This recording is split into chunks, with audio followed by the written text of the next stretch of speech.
존 칼빈의 기독교 강요 53번째 강의를 시작하겠습니다.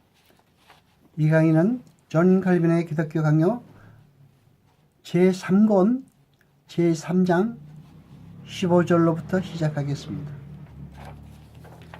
사도가 회개를 설명하기 위하여 7가지의 원인과 결과 또는 부분을 열거하였습니다.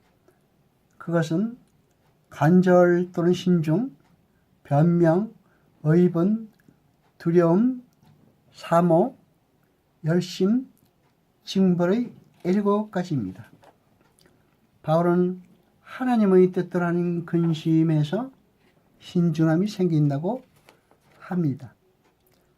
하나님께 대하여 죄를 지은 자신에 대하여 강한 불만을 느끼는 사람은 동시에 부지런하며 주의하게 되며 마귀의 함정에 빠지지 않으며 마귀의 관계에 대해 더 훌륭한 예비 조치를 취하며 성령의 집에서 떨어져 나가지 않도록 또는 안도감 취하지 않도록 주의하게 됩니다. 두려움이란 우리가 자기의 마땅히 받아야 할 것과 죄인들에 대한 하나님의 진노가 얼마나 엄하고 무서운가를 생각할 때 느끼는 그 떨리는 마음입니다. 사모란 말은 의문을 이해하는 열심과 기꺼이 순종하는 태도를 말합니다.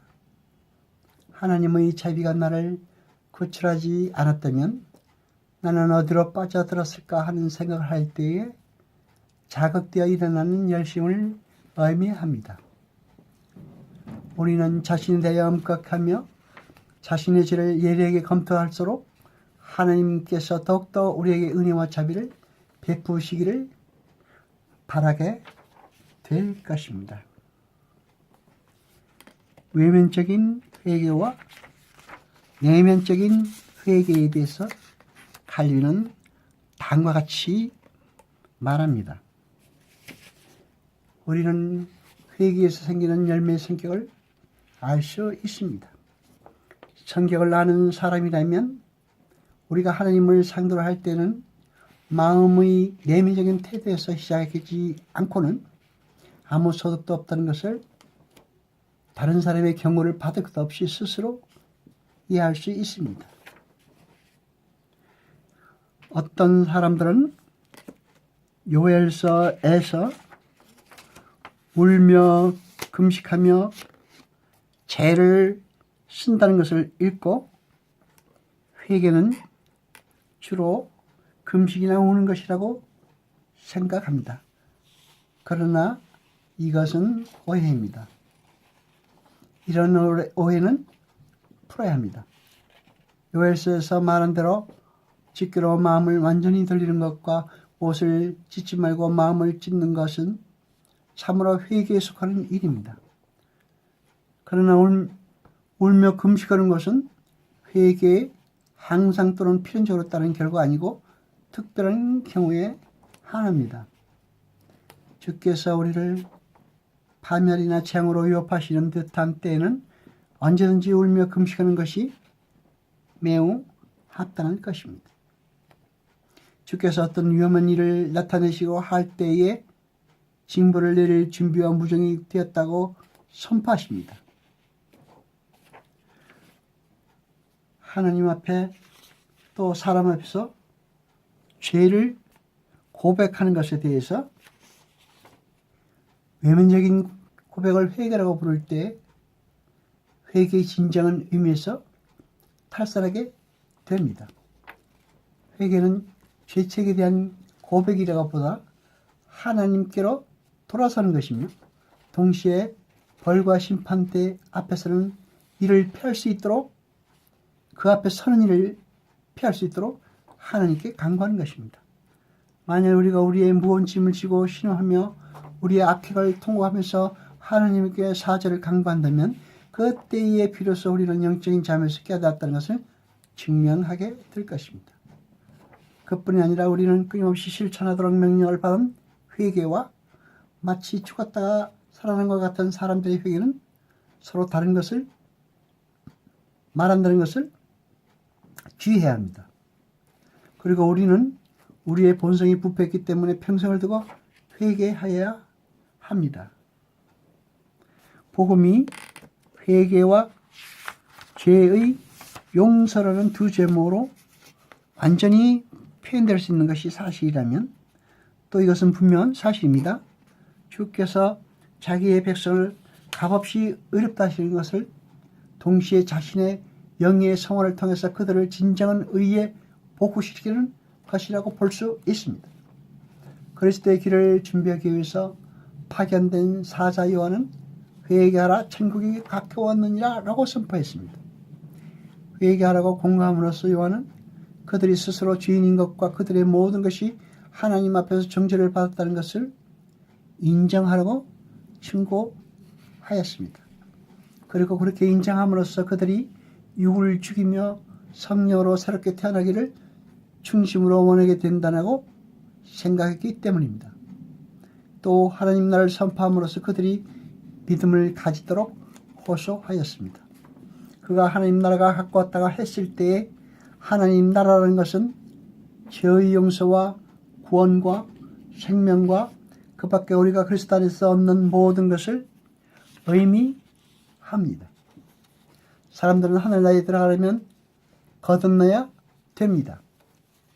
사람들이 그리스도께서 그들을 위한 구속과 의와 구원과 생명이 되셨다는 말씀을 들을 때에 그리고 그리스도의 이름으로 그들은 하나님 앞에서 값없이 의롭고 무지한 자로 인정을 받는다는 말을 들을 때 거기서 죄의 용서가 선포됩니다.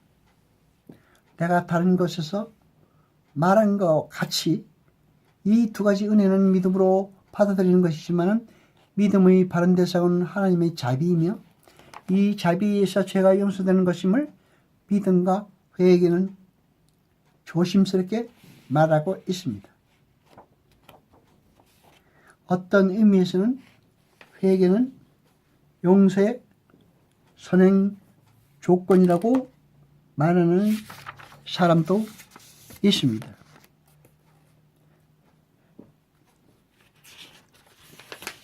그런데 죄에 대한 증오심이 회개의 시초이며 그리스도를 아는 지식에 우리를 처음으로 접근하게 만듭니다.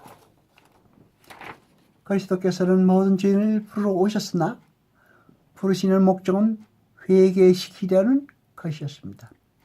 주께서는 회개시키고자 하는 사람들에게 자비를 베풀기로 결정하시고 만일 그들이 은혜를 얻고 싶으면 어느 방향으로 가야 되는지를 알리십니다. 따라서 이 육신의 감옥 속에 살고 있는 동안 우리는 끊임없이 우리의 부패한 본성과 결정과 아니 우리의 타고난 영혼 그 자체와 싸워야 합니다. 즉 육을 완전히 죽이고 하나님의 영이 우리 안에서 주관하시게 하도록 하는 것이 그리스도인의 일생인 것입니다. 바울은 디모데에게 불신자들을 부드럽게 관대하게 대하라고 명령하면서 하나님께서 그들에게 회개하는 마음을 주셔서 그들은 마귀의 올무에서 벗어나게 될 것이라고 말했습니다. 참으로 하나님께서는 모든 사람의 회심을 원하신다고 언명하시면서 모든 사람께 공통적인 권고를 보내십니다. 이는 우리가 사람을 창조할 수 없는 것 같이 자기 힘으로 더 훌륭한 본성을 입을 수도 없기 때문입니다.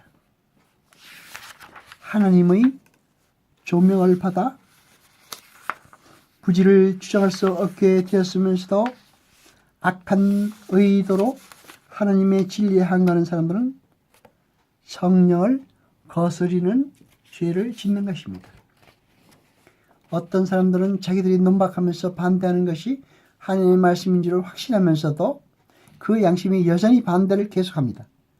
이런 사람들은 성령의 사역인 조명에 반항하기 때문에 이러한 것을 성령을 거스려 회방하는 것이라고 말합니다. 일단 그리스도께서 떠났으면서도 다시 올 수 있다고 믿는 사람들은 잘못된 것입니다. 이런 그릇되고 악한 생을 하지 않도록 그들에게 고려하면서 그는 큰 진리를 말합니다. 즉 그리스도와의 친교를 의식적으로 또는 고의로 배척한 자들에 대해서는 다시 돌아오는 것이 허락되지 않는다는 것입니다. 배척한다는 뜻은 방탕모절자한 세상으로 단순히 주의 말씀을 어긴다는 것이 아니고 주의 교훈 전체를 고의적으로 배척한다는 것입니다. 용서 받을 수 없는 자들은 회개할 수 없는 자들입니다. 히브리서 기자는 주께로 돌아오는 사람에게 대하여 용서를 거부한다고 말하는 것이 아니라 그들이 하나님의 은혜를 잊었기 때문에 하나님의 정당한 심판으로 영원히 눈이 어두웠고 그 결과로 회개할 능력이 없다고 주장하는 것입니다. 버림받은 자들이 재난을 당해서 그 타개책을 찾기 위해서 하나님을 찾아야 되겠다고 깨달으면서도 그러나 하나님께서 가까이 오시면 여전히 도망하여 마음이 산란하고 맹목적으로 고통스러워하는 것을 회심이 기도니 하고 부르는 것은 합당치 않습니다. 위선자들은 얼마 동안 용서를 받기도 하지만 하나님의 진노는 항상 그들 위에 머물러 있습니다. 이것은 그들을 위해서가 아니라 모든 사람에게 하나의 징계로 삼기 위한 것입니다. 아함에 대한 벌은 경감되었으니 그것은 단지 그가 살아있는 동안에 느끼지 않았었던 것뿐이지 그에게 어떤 유익이 되었습니까? 그러므로 하나님의 조치는 비록 은밀했으나 그의 집에 머물렀고 그는 영원히 멸망하고 말았습니다. 여호와 아버지 하나님 거룩하시며 세세토록 영광과 찬송 받으소서. 말씀을 칠 때 깨닫게 하시며 우리로 진리를 알게 하소서. 이 모든 것 감사드리며 우리 주 예수 그리스도 이름으로 기도드리옵나이다. 아멘.